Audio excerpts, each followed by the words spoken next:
Screen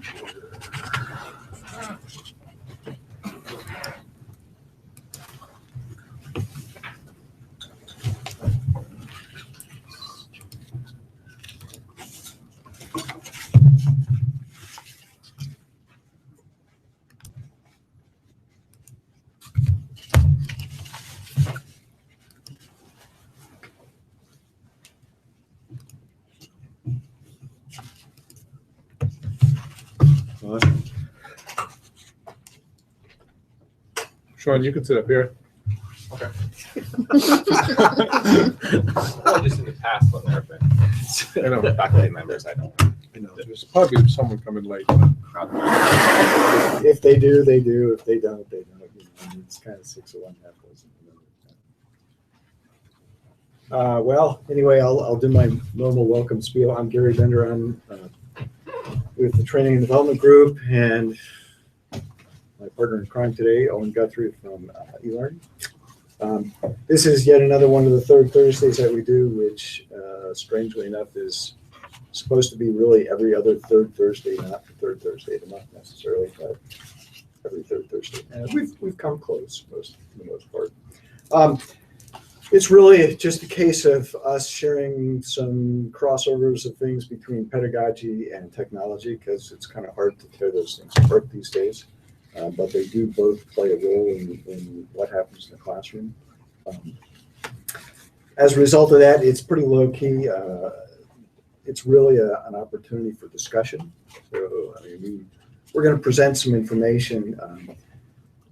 In this case, I've got it in a Google folder, and if you want, I can email you the link to it, and you can have access to all the stuff that's in there. This is actually part one of a two-parter. The one coming up on the 31st, the next third Thursday, we'll deal with the second part, which is assessing students, you know, and what is student assessment about, and ways to do it, ways to look at it. Owen and I are going to tackle it from a little bit, kind of the other side, of, which doesn't as often get discussed, which is, why do I want to assess my class anyway? I mean, we all know as instructors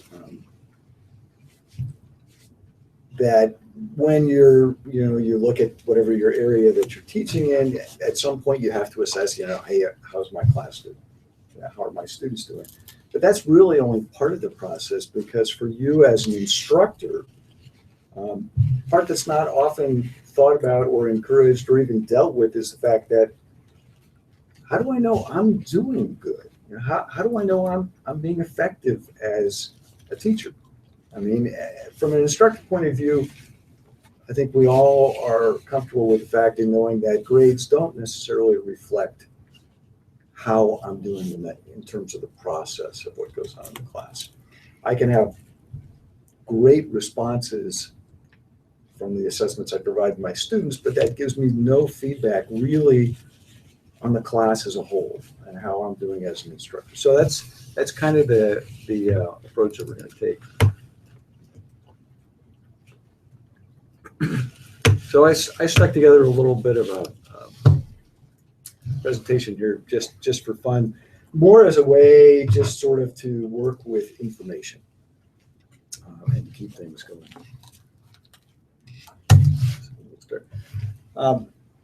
Classes, right? They range from a handful of students to lab settings. I didn't include some, but to a class that might be in an auditorium with 100 people or 200 people. Regardless of the size of the class, one of the things you have to think about is, how do I deal with all that? And if last semester my class was 25 people and this semester it's 125 people, how does that whole thing change? Does it change? Do I need it to change? And how can I figure that part out? So we're just going to start with a question. What is assessment? And I'm going to pause. I don't know if you want to interject something here, but we're looking really for more responses from you guys. When somebody mentions that word, what are you thinking? some measure of performance, Okay. meeting some predefined expectations, measuring how you meet those predefined expectations. Right. And if you look at those predefined expectations, who's doing the defining? Well, hopefully, at least partially, the person interested in the results of the assessment, Right. ideally. Ideally, I think we all know that there are department heads who may feel very strongly about ways things are assessed. There may be deans or directors who feel very strongly about way things need to be assessed. I mean, even students may come to a class with preconceived notions of what needs to be assessed and how to take that kind of approach. So I just went out on the web and found a bunch of word clouds created by folks dealing with the whole topic of assessment. And I wanted to put those up for you to just take a look at and see what kind of words pop out. I've got several pages of these, so it's not anything that you have to dwell on, but I think you can tell looking at them that there are certain kinds of terms that just kind of jump out when you talk about the word assessment. And what's interesting to me is it's not the same words. These were all from a variety of colleges and universities around the country. And again, ranging from big to small. So it wasn't any particular kind. And the terminology changes too. I mean, I didn't see in any one of the other ones, for instance, mixing or remixing showing up, which is kind of an interesting term to think of when you talk about assessing. And then like this one has feedback really big and ongoing is really big. So I mean, and if you're not a familiar person with word clouds, the size of the words in this case is related to the frequency in which they show up. So you get a kind of sense of what's out there, and then completely changes here, performance and needs, a whole different sort of idea. So I'm going to pause here and Sure. let Owen talk. What are the two major schools of assessment, two types of assessment? Are there two types of assessment? Maybe there's more than two types of assessment, formative and summative. Oh, nice work. Check that box. Review the material before you got here. What's the difference? How they work. Right, how they work. I think that's fair. I mean, and I'm not even sure, like, I was just sitting here, I've been thinking about this for a couple of days, and we bring so many assumptions to the structure of a learning experience that it's hard to even step outside of those assumptions in terms of particularly assessment. And so formative assessment, traditionally, classically, is helping students get somewhere, helping assessment sort of through the process. And the summative assessment is at the end, you're trying to weigh what they've retained, ideally.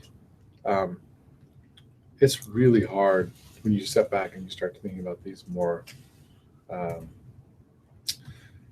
externally. It's really hard to, we're very simple, make all these assumptions. Well, if I do this, it's going to help my students do this thing, get to here. But maybe just talking a little bit about what sorts of assessments you use in your class and how you implement them. We don't want to jump ahead to the student assessment, but I'm curious as to. It's part of the big picture. It is, yeah. What do you do? To be honest, I'm like stepping back. I'm sort of taking issue with even the idea of summative. Mm-hmm. I think I believe a lot in formative assessment, and when you're looking at word clouds, the biggest word that I'm thinking of if we had a word cloud for my brain with assessment, I would want to think about revision. But that's looking at assessment, I think, assessment as method. So anyway, maybe the whole question of why assess my class, I'm more interested in why revise my class, and then assessment is how. And now I'm just going in many different directions. But this is all to say that I really value formative assessment, and even in classes I've taught, even a summative assessment has a formative element to it, I think. So Building toward it somehow. yeah. Is that So- cheating? Is it cheating to have a formative summative? No, I mean, I'm just saying, as an educator, like if we scaffold students toward this summative thing, is that like a crib sheet? Cheating on our part? Yeah, I'm just asking. It's an open question. I'm not judging or anything. I'm a big No, believer I in like- formative assessment, but Yeah. I'm just thinking about it. So here's where I'm coming from. I'll Yeah, just yeah. interject a little bit.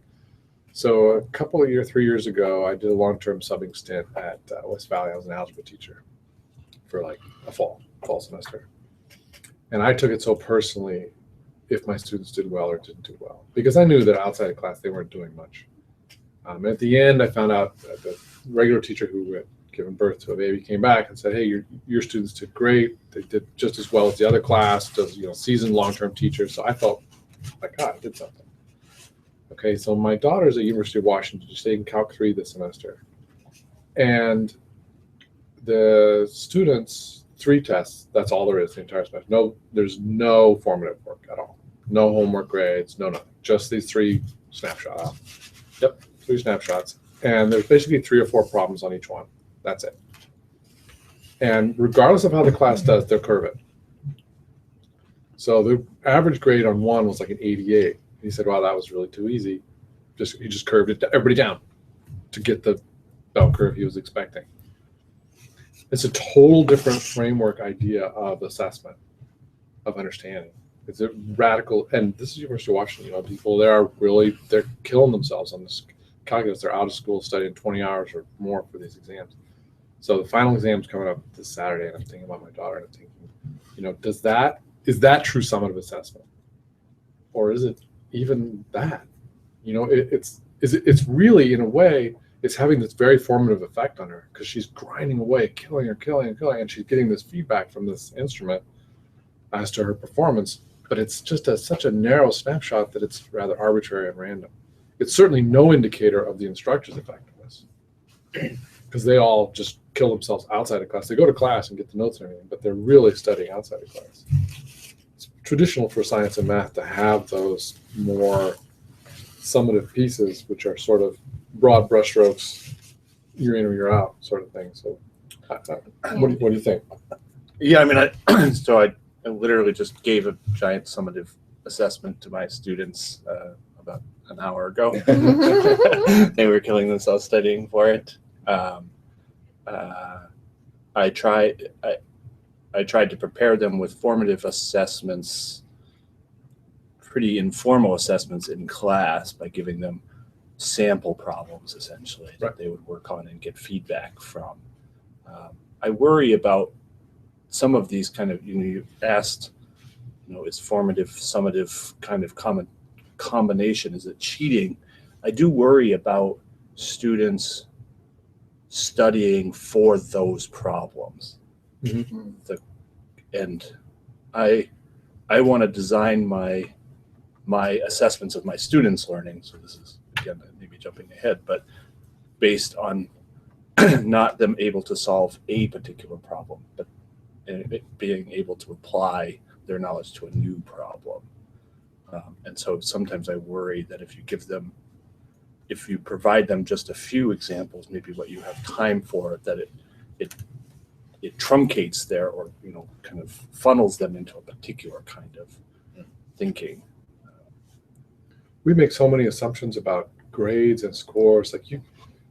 Assessment usually indicates something is written down, something is scored, something is weighed, something is compared.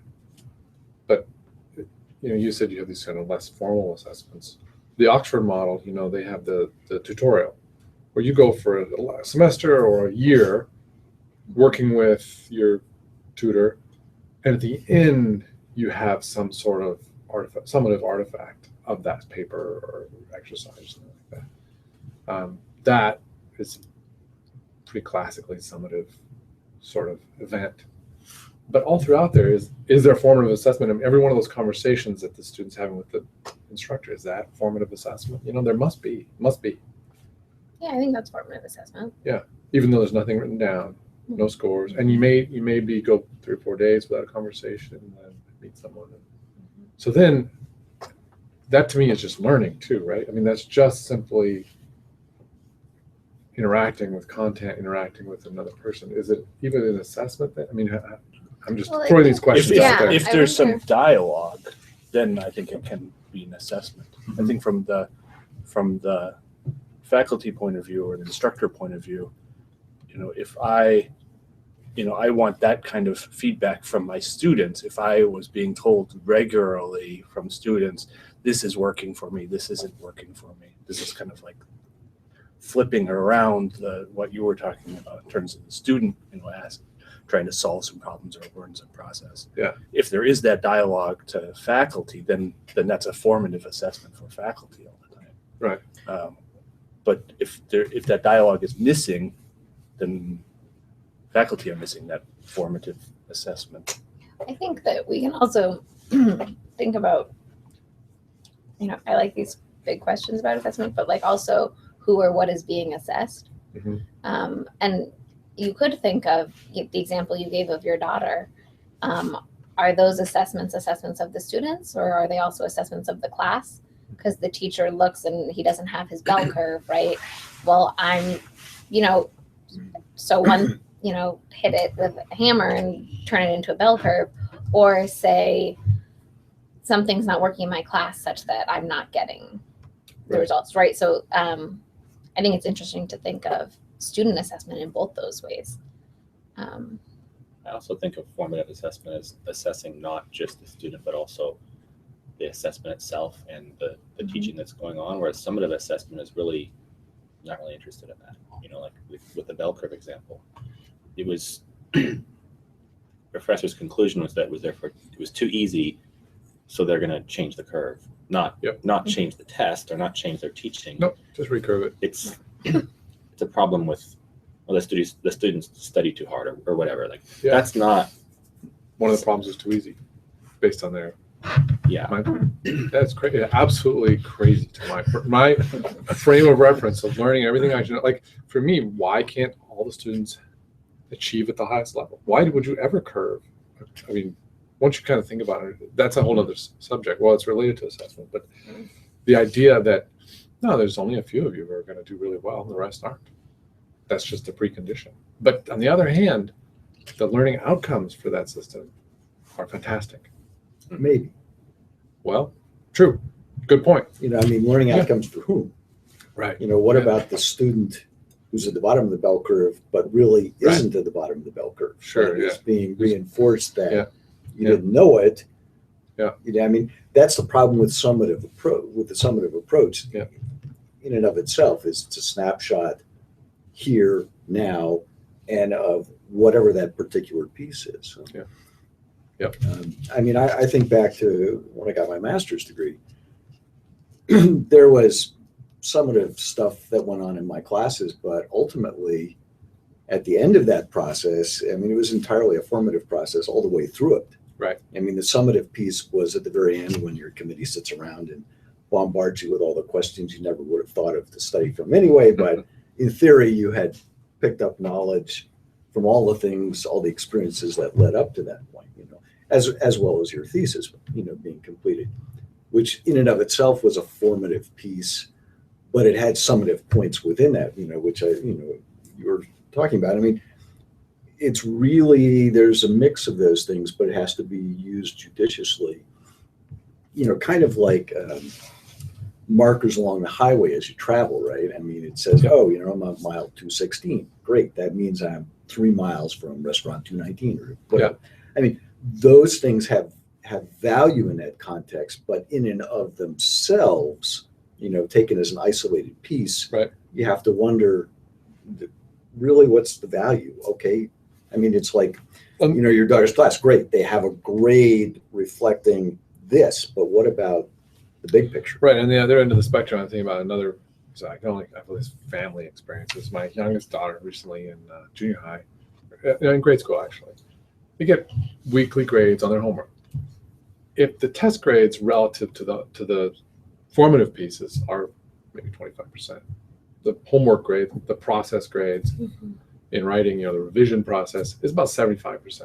So they can regularly do fairly poorly on the exams, medium poorly, and come out of the grade with an A, come out of the class with an A.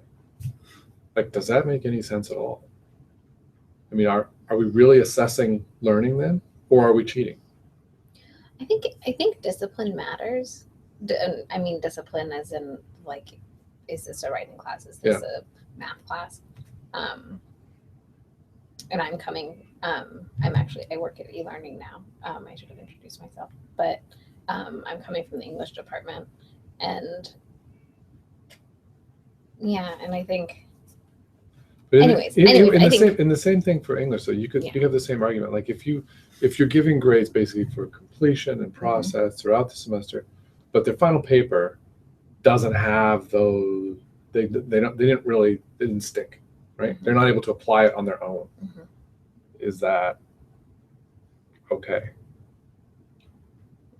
I don't know the answers to any of the questions, but just something I've been thinking about. Like, are we really doing them a favor by recording all this formative work as some sort of achievement score, when in fact it's just the learning process? It is process.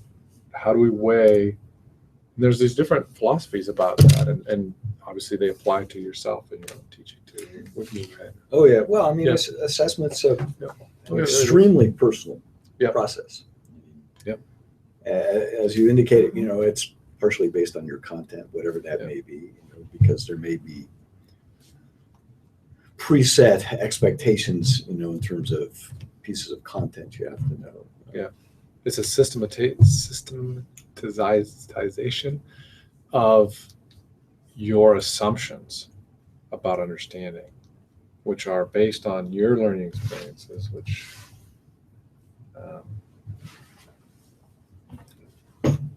I can completely understand with some institutions going gradeless, because there's a lot to that concept.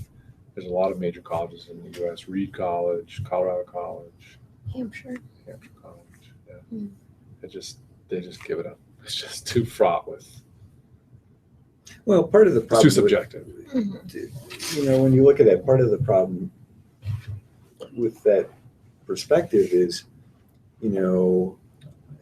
if I start dealing with grades, I've run into the question that registrars don't ever want to deal with, which is an A from institution X is the same as an A from institution Y. Sure. Is it?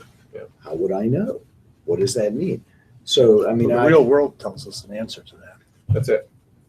That's at the end of the day, you're absolutely right, but there is an objective test, which is how you were able to perform a given task in an objective environment. If what you were proposing as the endpoint is just that. Yeah. I mean, and see, for me, when I look at that, I say, okay, I can teach content, but is that really what I want to teach? Or is that what I'm really expected to teach? Sure, I can give you the mechanics on how to solve these kinds of issues. Well, that gets Not a back to problem. I can spout back at you all that information about whatever the topic is. Yeah. Is that what you're after? Well, that gets back to that question I asked about the math class. When students are getting grades for homework, they're process grades, and they come out the other end, they're not really able to pass the test maybe, but they did get it good enough so they get a B in the course. If they can't actually do the math on the test, that's really a fail. It's a fail of the entire event, but we don't generally reward that, generally.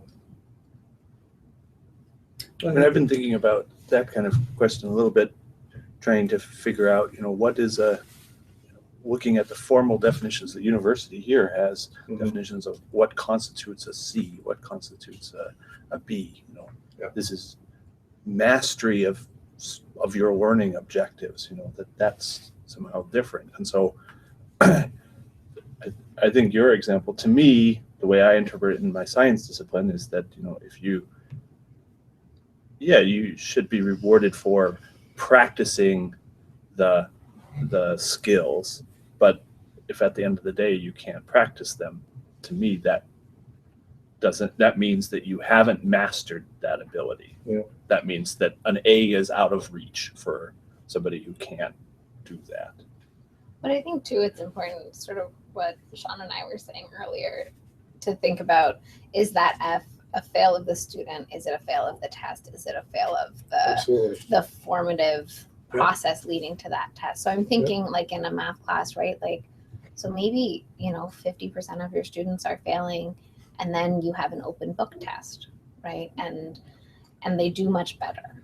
And maybe you're trying to test something where you expect them to actually internalize this stuff and they shouldn't have a book. Mhm.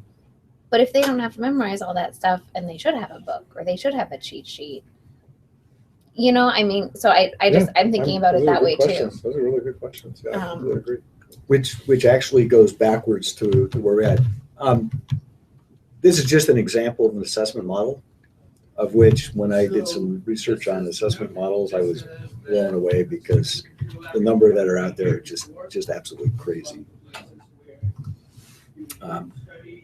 Another one, I just picked them because they were totally different in terms of what you get. And there was a third one, and you can see they range from complex to simple. So I pulled some quotes out, and I've got a bibliography at the end where you can look at it. But one of the things that I thought was pretty interesting was people are often talking about teaching effectiveness, which is more than student performance. So, which is really what you want to help people to understand that. If I'm I'll put pretty much quotes, if I'm a great teacher, what does that really mean? Does that mean my students get good grades? Or where does that fall? Same thing with the second paragraph. Institutions typically base assessment on teaching effectiveness on student evaluations. That's really true. I mean, what do they look at? They're looking at, what can I count? How can I evaluate that? And the studies I've seen is there's a negative correlation between those two. Yes, that's pretty classic. Yeah. So should we be worried? Yeah. Yes. Our institutions are using, bad data for the most part. As Chris Lott, Under false assumptions. as Chris Lott famously said once, nobody says, "Oh, I've got this great class. It's really rigorous. I said, you should take it." No one ever says that. No, but part of that is I think we have developed students who have particular expectations of classes as to what those should be. And when you don't meet those expectations, they're saying one thing or another about them, and you get comments like that. Yeah. Who the heck is going to sign up for a class that's identified as being love rigor? Come to my class kind of thing. It just doesn't happen. Well, maybe it does, but Yeah, students want engaging and they want to not suffer. Right? They want to feel it rather painlessly and they want to have a good time, like a TV show. That's right. entitlement all the way. Yeah. It does happen.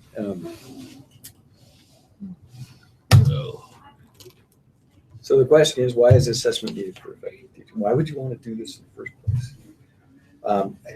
For me, I want to know if I'm really doing my job. My job, if I'm hired as an instructor, so I want to know, am I really instructing the students, or am I just passing data on that they're returning and we're calling it good? And it's not to say that some folks think, hey, I remember instructors over the years who that was it. Yep, I did my job. I passed that information on. You gave it back to me in a different format, and I thought that was okay. And yeah, you did good. And I think back later and think, what did I learn from that class? How would I do that?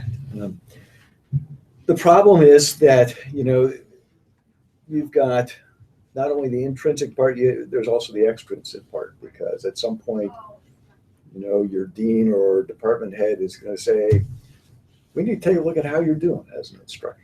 How do you stay or do you go? So there's not only the intrinsic part that I want to make my job better. I want to know if I'm doing what I'm being paid to do, as well as the university saying, are we getting our money's worth from me? and you can't separate those two out because they're both putting pressure on you as an instructor one way or another. How do you model your teaching style? You ask that question in a different way. Yeah, how did you decide how to be a teacher in the how do you behave as a teacher in the classroom? I'd probably mimic upper division courses that I had as an undergrad. And so I was taking science courses, but I was fortunate enough to go to a small liberal arts school, and so I had a lot of dialogue within the courses. It wasn't, long, boring lectures. And then my own personal style is also, because I've read so much about kind of flipped classroom ideas, is to try and incorporate as much of that as possible. How does it work? Your style compared with that modality. Well, it's a good question. That's why I'm Yeah. trying to figure out how to assess. What's your gut feeling? Like, is it pretty good? No, I think it's really. I think it's hard to teach that way. I think students have a certain expectation when they come into an upper division, science class, and flipped classroom activities are not something they're expecting when they sit in a big lecture hall. Yeah. And, Changing expectations, I think that really affects student experience.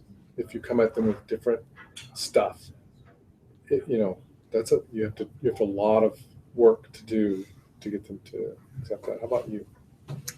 Where's your model from? Yeah, what is my model? I take a really facilitative role, so I'm teaching a very different kind of thing. And I rarely lecture, and it's very seminar based. It's like, not like a kumbaya circle, but we sit in a circle, and it's I take a really facilitative approach. And I mean, we can get more into this, but I definitely, when you take that kind of approach, you have to balance that with authority as a teacher. And I'm in a particularly odd position as a very young looking female in the classroom. And so I have to be careful about negotiating that and maintaining somewhat of authority to be able to, because to facilitate is still a leadership role. Yeah, absolutely. And you're dealing with a pretty young cohort, right? 111, 211. Well, yeah, but not always. They're not. It's Right. very mixed Non-traditional. because a lot of non-traditional students. So I've definitely been in the position of having a class of 50-year-olds or 350-year-olds. So how would you say, how effective is your application of your paradigm, your model? How's it working out? I think it has improved a lot, in part because of this kind of thing. And as I'm thinking about this, your question, why do it? And you're saying, because I want to know if I'm doing okay. I feel like the other thing that assessment often does is it helps you be like, wait, what am I doing again? Just like recalibrating and making like, okay, wait, what am I trying to accomplish? What am I using to get there? And what's working and not working? And I was lucky to be teaching. I was teaching as a TA in an environment where I had a teaching mentor and I had other teachers alongside me who were learning to teach. And so I actually got to ask these questions and do a lot of self-assessment in my classes as I went. So that was a formative period. It was a formative To use a period. phrase. Yes, there you go. Yeah, Yeah. that's good. A lot of higher ed folks don't have that at all, right? Especially in the sciences, they come from a discipline specific. Right. That's why you have observations for student teachers and first year teachers, because I think it's very easy for any teacher at any level to sort of teach the way that they were taught, whether that was good or not.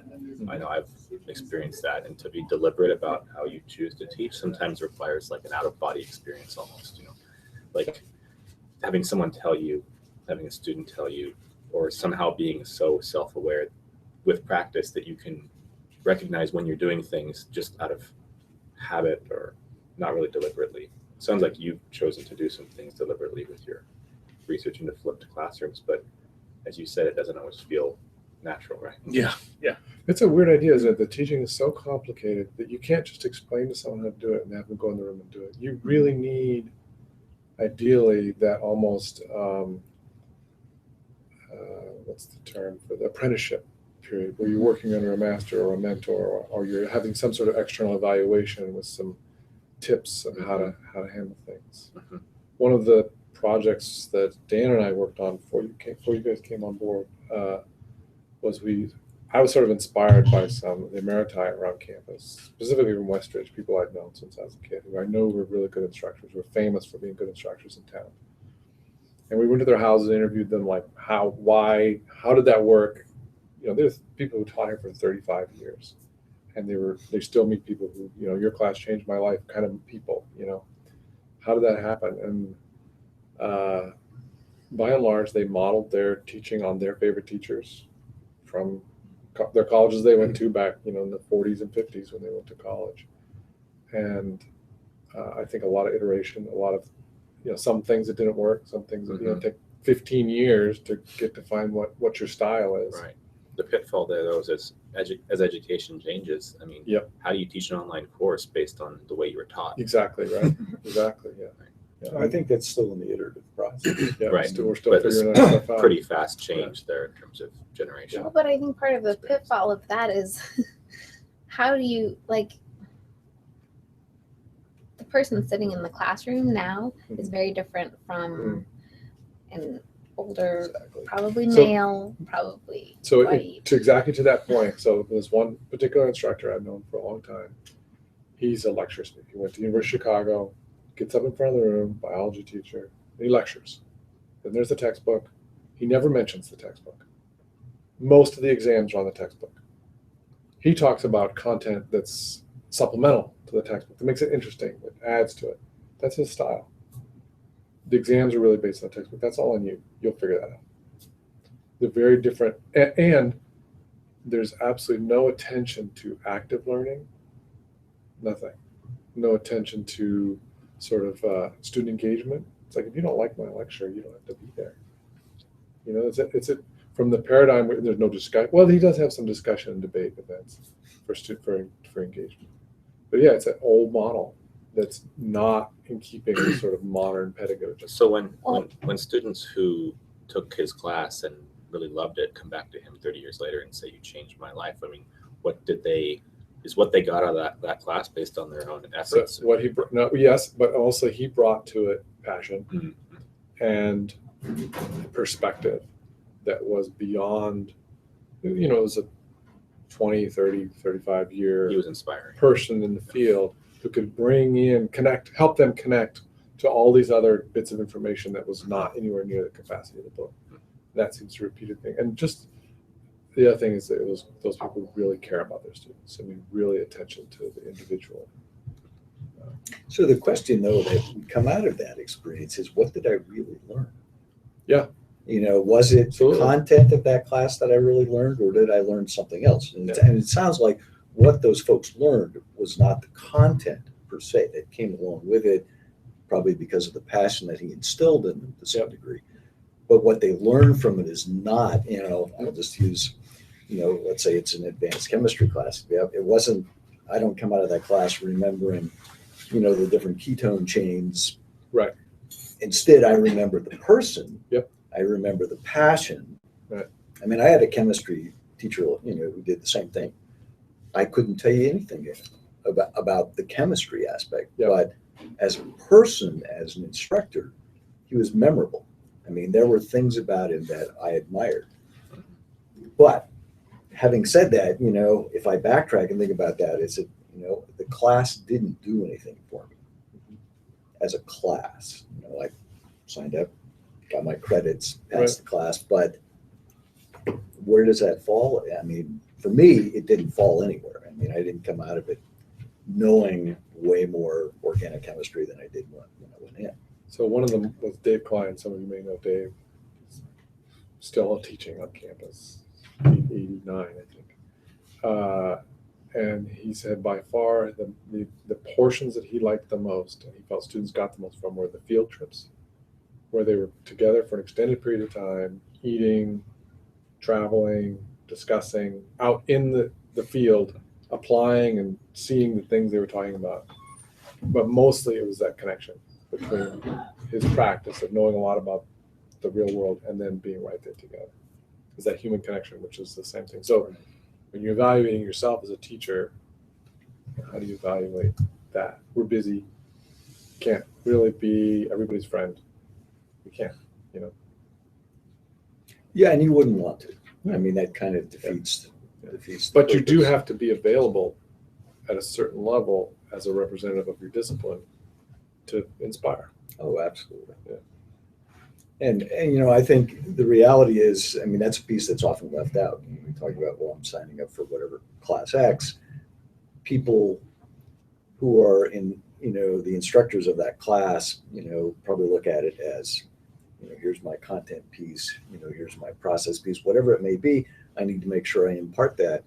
How many of us as instructors think about, I need to inspire my students? You know, I need to be communicating my passion for that topic, along with facilitating their understanding, you know, improving their learning, you know, doing the scaffolding bit. Yep. You know, it's like, yep, I want to help you build those pieces, and at the same time, I want to make you, you know, passionate about putting those pieces into place. But I think that really depends on the course you're teaching and what your objectives are.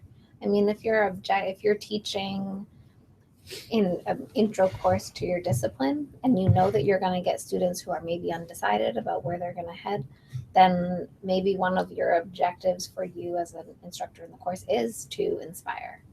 I think you also have to be aware that if you're teaching one of those courses, you also have a lot of students who are taking this because it's required. It's a general ed course. They have no interest, and they're taking it like they just want the content, right? And that's why this is so valuable, right? Because it's bringing you back to the wait, what am I doing again? I'm trying to get these couple of things done. I need to move.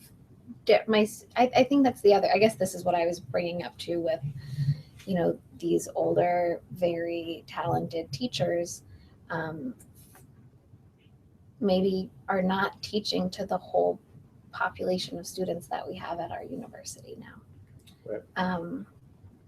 And I think that's important, that you have multiple audiences. You don't have the 18-year-old living on campus.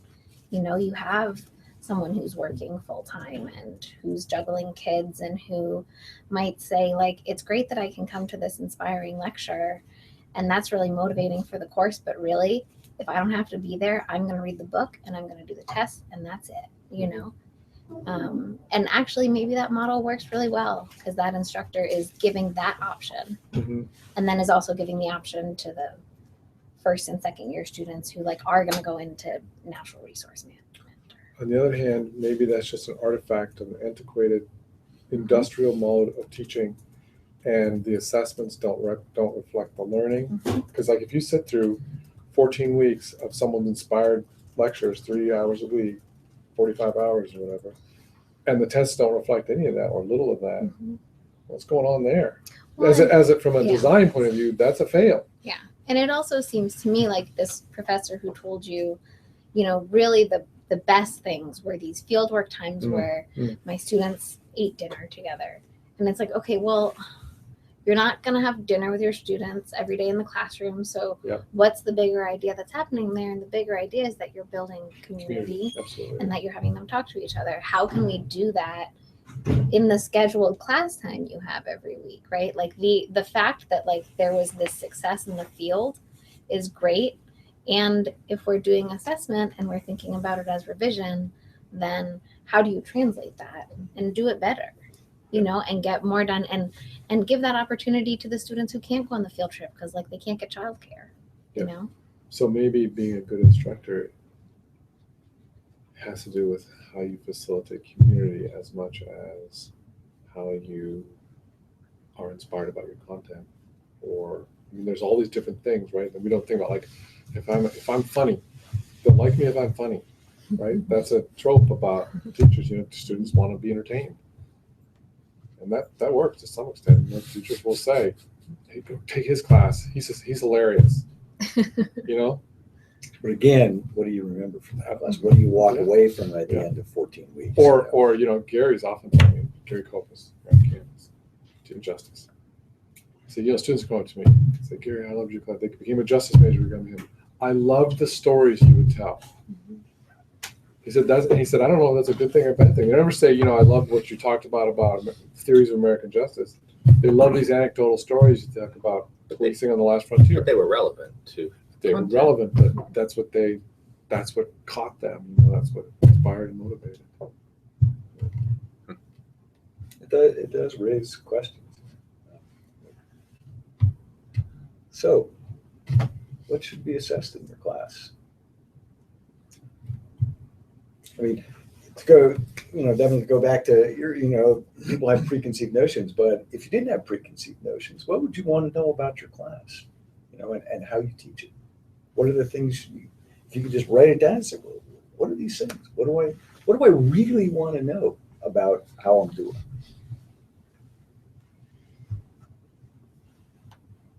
I guess I want to know what aspects of the performance that I'm giving, the activities that I'm involving in the students, what is helping students learn the required knowledge for the class. Right. So I expect my students to start at some level of knowledge and have mastered some level of knowledge by the end. And I want to make that as easy and helpful as possible to them. So I want to know what things I'm doing that are helping that journey, not to get too. So if you had to break that down, what would you look for? I mean, what would be indicators to you? Put yourself in somebody else's class, and this is actually one of the things that, when I worked with folks before doing self-assessment, is to have somebody else come in and just sit there kind of obtrusively at the back and just take notes and say, here's what I saw. What would you want them to look for? Yeah, in terms of the peer review, I don't know the answer to that question. I asked my students directly, so I gave them a survey and asked them to provide direct feedback on. So one of my questions was, what aspects of my lecture are helpful to you? So just literally asking. What kind of responses did you get? So people indicated the activities, the flipped classroom activities. So even though I didn't feel like they were being receptive, Right. it was written down as something that was highly, so that was like the top responses. And that's good feedback then. Yeah. I mean, and so it tells me, superficially, it may not seem like the students are engaged in it, or there might be some resistance at the beginning, but by the halfway mark, the majority of the students are indicating that that's a positive thing. And so I need to keep pushing it and also maybe changing the expectations at the very beginning of class to maybe reduce some of that friction. That's such a weird thing, isn't it, about your sense of pulse at the minute during an activity. And you might be painful and people are bitching and moaning and whatever, or thinking is awkward or boring, but at the end they look back and think, well, there was that thing we did, that was great. That helped me understand this thing, which they don't know. That it's like taking kids on trips. They come back from the trip and they're like, oh, this thing was wonderful. I'm like, you cried and bitched all through that. What are you talking about? But that's their perception. They're proud that they did that, and they like that thing. They like the feeling of accomplishment in that thing. That's a hard thing. That's the difference between in the moment Yeah. and some self-introspection later on. Yeah. Kudos to you though for sending out the survey.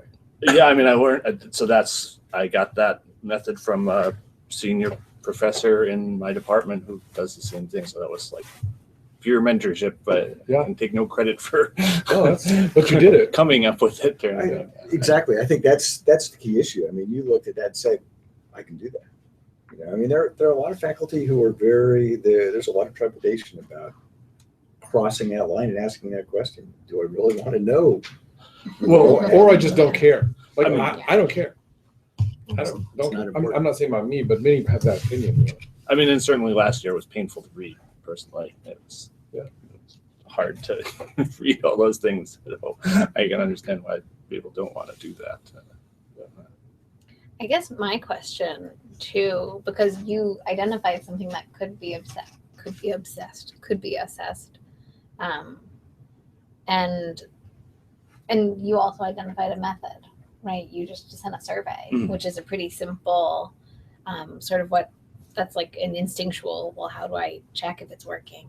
I'm really interested in how else to assess, right? Like you can get student feedback, you can look at how students are responding to assessments.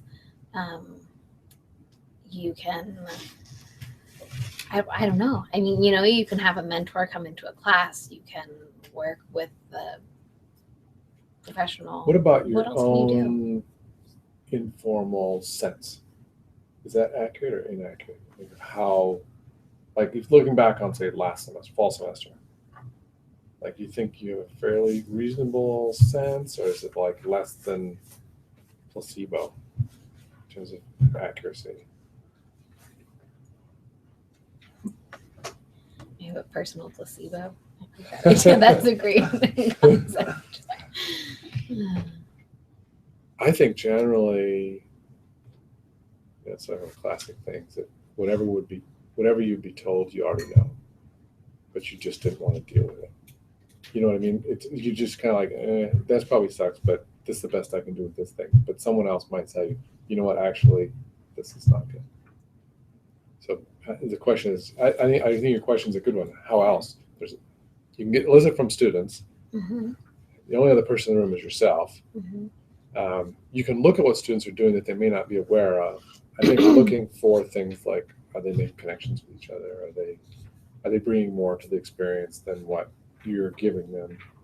Those are just kind of secondary indicators, but you can also forge those or fake those by asking them to bring things. Some of those were like, for me, some of those aspects were really hard. Yeah. So, I didn't know how many students were forming study groups. I think for my kind of material that I'm teaching them, study groups I think are very helpful. And so I found out very late that there were a lot of study groups. And I thought, oh, this is great. I'm glad to see that. But I had no idea of the magnitude. Right. And the other thing to me that the survey helps with is, you certainly I certainly was able to detect some of the problems, but not the magnitude. Uh-huh. And so, it's like, oh, well, maybe I just see a few people not participating in group activities. But then you see the feedback and I got a quantity of It's a big that. problem. Yeah. Yeah, I would say that that's probably accurate. I taught a class last semester online, and the cohort size was a little small. The big chunk of the grade is based on student participation with each other, interactive, constructivist type stuff. But I think I had 3 or 4 people in graduate class, $600 education class. And at the end, I knew that the cohort was suffering with it, but that was basically the major criticism of the thing, was that the cohort-based activities were quiet and participation was challenging just because of the size. It's too small and not synchronous enough. Even though there's 3 or 4 people, if they space out over 2 or 3 days, even 4 days, it just kind of felt stale. So I was aware that might be a problem, and sure enough, it was a problem for everyone. So magnitude was the issue. What would you have other suggestions? Of how to assess? Yeah, other than survey, and I don't know. I guess I'm thinking about I like thinking about questions and how questions like expect our answers, right? So what aspects of my class should be assessed is one way of asking that question. I guess I like to think of it as like, what about my class could change, right? Because that then forces you to start thinking about, well, I could change who I am in the class. I could change these assignments. I could change my syllabus. And then that forces you to then say, well, is it working? Right. But How what do I you- what do assess you- it? I was And gonna then say, that's when you get to the point at the of root of assessment, that, right? how do you know that? Yeah. And I think one thing that, I mean, I think all of these things are good. I think one thing that almost is like assumed out of this is the possibility that, because when you say what could be assessed, it sort of assumes that everything is there, right? But I think you have to assess the possibility that there are absences, right? That there are things that are not in your class Mhm. that could improve your class. Sure. And Community, for instance. yeah, The average lecture room right. has almost none. People come. That's, An optional study group, you know? Yeah. Mhm. If a study group is that important, like I could formalize study groups in Yeah, class, yeah. you know? And I'm sort of interested in thinking, and I don't know, I mean, how to do that, I don't know. I mean, I think this is really good. I mean, I think this is really good, like third Thursdays. This is good. Because I think a lot of that stuff comes from just sitting in a room with other teachers and Yeah. and talking to your seniors in your department and understanding what they do. I think a lot of it is much more organic than So you creating think. those moments, though, you have to create Yeah. moments for that opportunity. One of the things I really desperately wish in my courses is that students would talk informally about the discipline critically. Say, you know, I think this whole idea is total bunk. You know, I want them to say that, because if you're just swallowing, especially education, if you're just swallowing, it's all very questionable. There's some seriously bad stuff out there. And you should be engaged. It's much more interesting if you realize, yeah, this whole idea is stupid. This doesn't even work this way. Like assessment. We just had this pretty frank conversation about assessment. We're through the whole thing, like, does it even work? Is it, I mean, but most students just, there's these two types of assessment. And this is what, it's just sort of swallowing. It's built up expectation Yeah. because people don't actually sit down and talk about it and think about it. Yeah. Mhm. And it's led to, word in quotes, standards. Because that's the only reason standards exist is because somebody wants to be able to know, can you do that, whatever that is. The questions that get generated come, at least in my experience, come from two things. One is sitting down and talking, exactly what you're talking about, sitting down and talking to your peers. It's like, well, here's what I do. Oh, I never thought about that, and then just one of the things I've done in the past is I just kept a list of questions that I'd go watch somebody else's class and go, gosh, that's an idea. I've never thought about adding that in or doing that in some fashion that might work for my class. One of the things I did when I was just getting started in teaching is they made a big deal about, you need to videotape yourself. And it's actually kind of scary, but at the same time, it's kind of freeing because there's nobody there. I mean, there's no peer assessment. It's just stick a camera in the back and then you go back and look at it and go, geez, I said 30 times in the first 10 minutes. It's like, wow, I need to change this.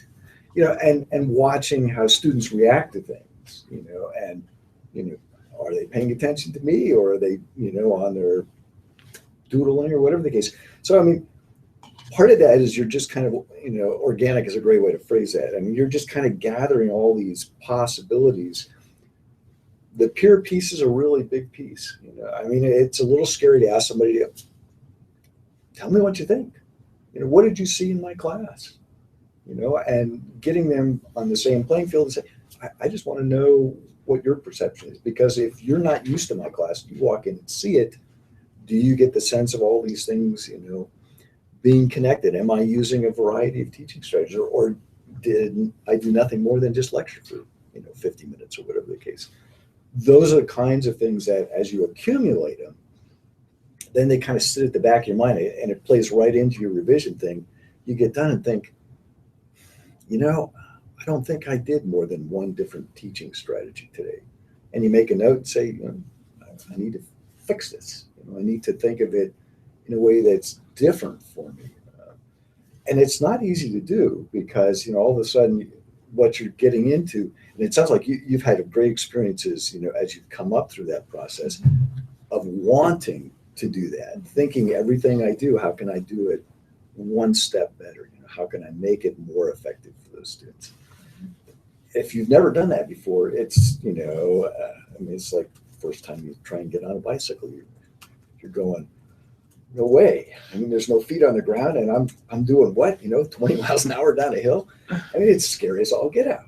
And so, I mean, for me, that's a big piece. I want to just go back for a second and talk about the formative piece, simply because one of the things that people overlook is that it's not a here and now. It's an ongoing thing. And I think we brought that out early on in that process, that all that stuff just has to be ongoing. I mean, you're forming how you teach the whole time. And when you get to a point you recognize that, how I'm doing this today just isn't clicking with my students, you change gears. And you may change gears 3 or 4 times in the class, which means that's exactly what you're doing. You may not think of it, but you're kind of going on through that point. I'm sorry. That's okay. Thank you. That's Yeah, okay. This was really fun. Thank you. Thanks for coming. Yeah. But yeah, I mean, the reasons you want to assess your class is just make it better. Have you ever looked yourself up on Rate My Professor? Mm-hmm. How's that go? Well, Are you there? I'm there, but there's only one review, and so it's not real. Not exactly statistically sound. N of 1 is hard. What about, so one day Sean and I turned on Yik Yak. Are you familiar with that app? It's a localized geographic messaging app. And on campuses, it's used predominantly across the U.S. It's very freshman heavy. It's a lot of dorm centric talk. Yeah, but it's very coarse, Yeah. but people get real about their professors on Yik Yak in real time. in real time. And So you could float your name out there because it's anonymous. Hey, I'm in so-and-so's class. What do you think? And then you might not get any response. well, then it's obvious that there's some professors who are also there, because you can see everything. Yeah. And they're sussed out pretty quickly by students. It's like, get out of here, professor. Oh, the They can- interlopers. even though it's anonymous, they can tell they don't have the same discourse as the rest of the The group. language difference and everything else. Yeah. It's pretty, Yeah. But I think really, I mean, the purpose of today is to start that conversation and get people to think about the fact that, I mean, sadly, I mean, there are a number of faculty I've run across over the years, who teach because that's just what they do, and they don't want to make it better. They don't really care about the experience. They're just there, and the reality is, if I'm a student, I want more than that. And if I'm the one who's being the instructor, I want to walk into that class feeling energized to teach it, whatever it may be. And I want to walk away from that class feeling successful, that I reached whatever my endpoint was for today. And if I wasn't, hey, there's that self-assessment piece and getting them thinking, oh, yeah, I could have done this. I didn't realize that, or I didn't pick up on it. So it really is a lot like riding a bicycle. You just learn bits and pieces, gather that information from folks, and it does make a difference. I mean, you could tell folks who have stayed with teaching, who are passionate about teaching. The passion comes from the fact that they're constantly evolving. I mean, whatever that topic is, I had a great history professor one year. It was sophomore, junior, unpresupposing guy. He was probably about 5'2", kind of reminded you of Humpty Dumpty. Came in the first class, hopped up on the desk at the front of the room, and asked us some questions about original sources, and then started a conversation. Right? I mean, there was no, here's the syllabus, here's this. We're just jumping right off the diving board. Yeah, and it was the kind of class, he had the passion for it. He knew how to grab his students, and his assessment of what we did built on that whole problem, which was really, original source material. So everything that took place was scaffolded through that whole process. But he knew exactly how to do that. So, I mean, it makes a huge difference. And for me, as an instructor, one of the things that I do after every unit is I have all the students submit anonymously to a blog the answer to 2 questions. You know, the first off was, what did you like about Unit X? Okay. And the second question is, what do you want me to do better about it? So it's not a negative thing, but it's helping them focus on what was effective for them and the things that weren't effective for them. You know, and for me, it's like, oh, never thought about that. You know, and if you get a class of 15, 20 students, it's a very powerful tool to look at and go, huh, I bet, how can I rework Unit X to accommodate some of the things? I mean, and you take into account, they just, that student skipped 3 of the 5 classes. And I mean, those kind of things are all there. But at its core, I'm asking those same kind of questions. And they're telling me soon enough after the completion of that section that here are the things that worked and here are the things that didn't work. So One of the questions that I used that I got from this other professor, so it's along the similar lines, but one of the questions is what it asks the students to identify what they need to do better. And so I think that my hope is that gets them to do some self-reflection, but it also provides me with feedback on how I can help them achieve that goal. Oh, Like absolutely. if they say, I really need to practice exercises. Okay, well, I can provide more exercises on Blackboard. I need to stay up on the reading. Okay, well, I can build them some quizzes on the reading to make sure you stay up on the reading. Yeah. So, Yeah, so that that's a great question to ask. I like that. Cool. yeah. thanks very much, guys. Yeah, Oh, thanks, absolutely. Tim. Thanks for That coming. was helpful. Awesome. Cool. Thanks, Owen. Yeah, that's good. Another Thursday.